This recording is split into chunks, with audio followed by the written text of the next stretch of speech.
Now Buddhaya, welcome to another video.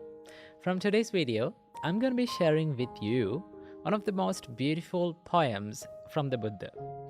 Now, when it comes to poems, the Buddha had a great talent of uttering poems or uttering verses. We call them gathas in Buddhist texts. So there's a whole array of books that are dedicated only for the verses or the poems that was uttered by the Buddha. For an example, the Dhammapada only contains the verses that was uttered by the Buddha. Sutta Nipata, there's another book called Sutta Nipata, which contains only the verses. So when it comes to uttering poems, the Buddha had a great talent, and these poems are very rich with the direct teachings from the Buddha and very deep meanings about the life. So here's one poem from the Buddha that can inspire you and also that can give you a lot of teachings about the life. The Buddha says, "Let not a person revive the past or on the future build his hopes, for the past has been left behind and the future has not been reached. Instead, with insight, let him see each presently arisen state." Now this explains about the mindfulness. This is the whole point of practicing the Buddhist way of mindfulness. Now when it comes to mindfulness, the word that is given in Pali language for mindfulness is Sati. Sati is not always a Buddhist word, or mindfulness is not always a Buddhist word, because before the Buddha also, there were people who practiced Sati, but that Sati serves a different purpose. Now, if you ask from a normal person who practices the mindfulness or who practices the mindfulness meditations, why do you practice mindfulness? You can answer like, okay, mindfulness helps me to relieve from the stress, right? It makes the things easier. And also it helps me to watch my anger and to control it.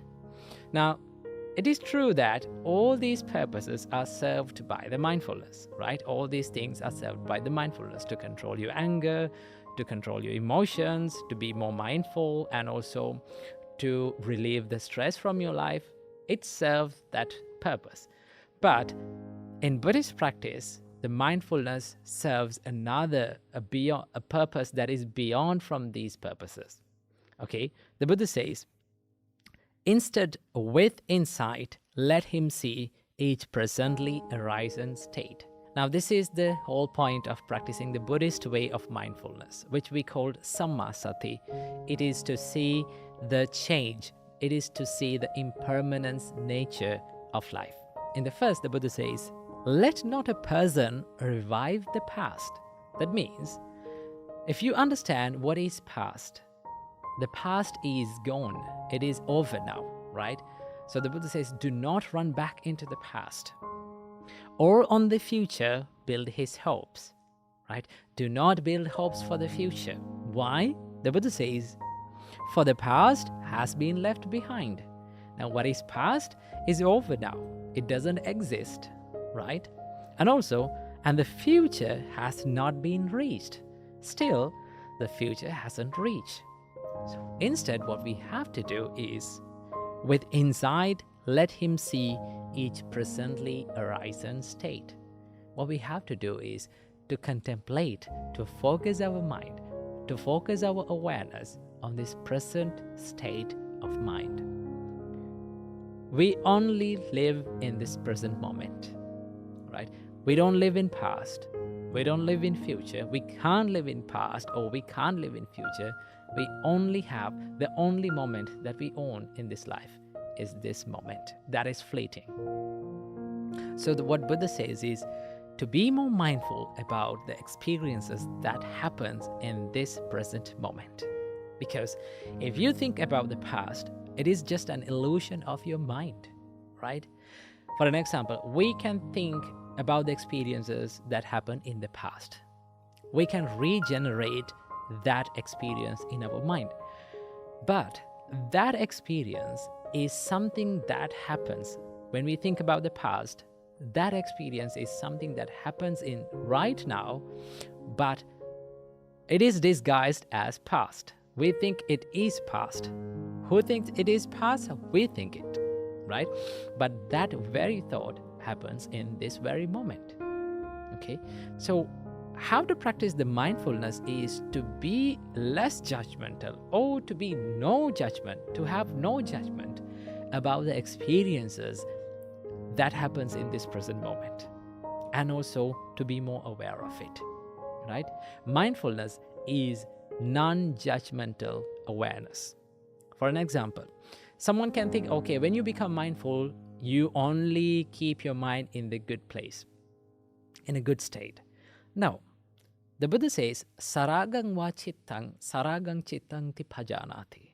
That means when one has a lustful mind, he understands that lustful mind as it is, right?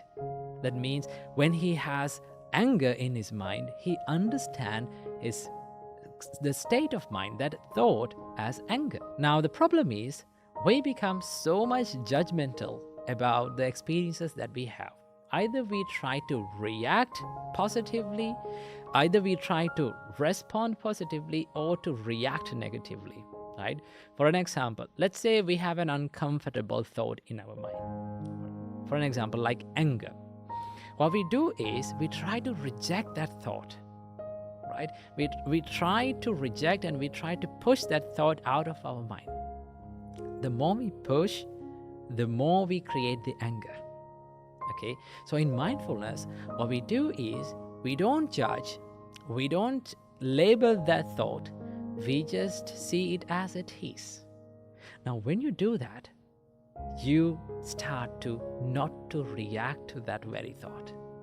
And once you start to not to react, once you stop your reactions, what happens? The angry thought is no longer an angry thought, because an angry thought becomes an angry thought when we start to react to it, right? It's something like this. Like you're seeing a traffic pass by, right? You're sitting beside the road and you're seeing a traffic pass by. You don't jump into the middle of the road and you don't try to stop the vehicles. Or you don't try to chase behind the vehicles. What you do is you sit beside the road and you look at the vehicles and understand it as it is, right? So that you don't involve in them. You don't become judgmental about them, okay? And that is the practice of mindfulness. Whatever comes to your mind, you're mindful of it. The problem is why we become angry, why we become jealous, and why all these evil thoughts come to our mind is we are not mindful of it. Once you learn how to be mindful, you start to be less judgmental and less reactive to those thoughts, right? And also, you start to think before you act, right? Your mind becomes slower and slower so that you can catch the very thought when it arises. And that is the pinnacle of practicing the mindfulness. And also then you understand that every thought has its own arising and it passes away, right? So every experience that we have has the nature of arising and passing away. Once you realize this nature, the arising nature and the passing away nature, that is what we call the impermanence. And that is called the true nature of life. In Pali, we call it anicca, the change. Now, the Buddha says, once you realize something is subjected to change, and once you realize that everything is subjected to change, everything is anicca, the next realization is, if something is subjected to change, it is suffering, right? It is related to suffering. For an example, every suffering in our life, right? Every painful situation, every suffering that we have in our life is due to change, right? We think that we wish the things are not to change, but they change. We wish that certain experiences to not to change, but they changes. We expect that people to not to change, but they change. So every suffering in our life is due to change or anicca. So the Buddha says, yada niccang tan dukkha. What is subjected to change is suffering. And the next part is yan dukkhang tad anatta. If something is suffering, that should not be considered as self, I or mine or myself, right? So the Buddha says, if something is subjected to suffering, it should not be considered as self or myself. So that is the way to understand the concept of not self. So these three signs of this existence, these three signatas of existence, which is called the anicca, the impermanence, and dukkha, suffering, and anatta, the not self, is the three signata. These are the three signs of this existence, and the whole point of practicing the Buddhist way of mindfulness is to understand these three signatas, the reality of life. So that is why the Buddha says, when you practice mindfulness, when you contemplate and when you focus your mind to this present moment, when it is arising, you know it. When it passes away, you know it. You are mindful of it. And that is the way to understand the true nature of our life. And the next part of this verse is so beautiful. It is so inspiring. The Buddha says, today the effort must be made. Tomorrow death may come. Who knows? No bargain with mortality. That is one beautiful word. No bargain with mortality.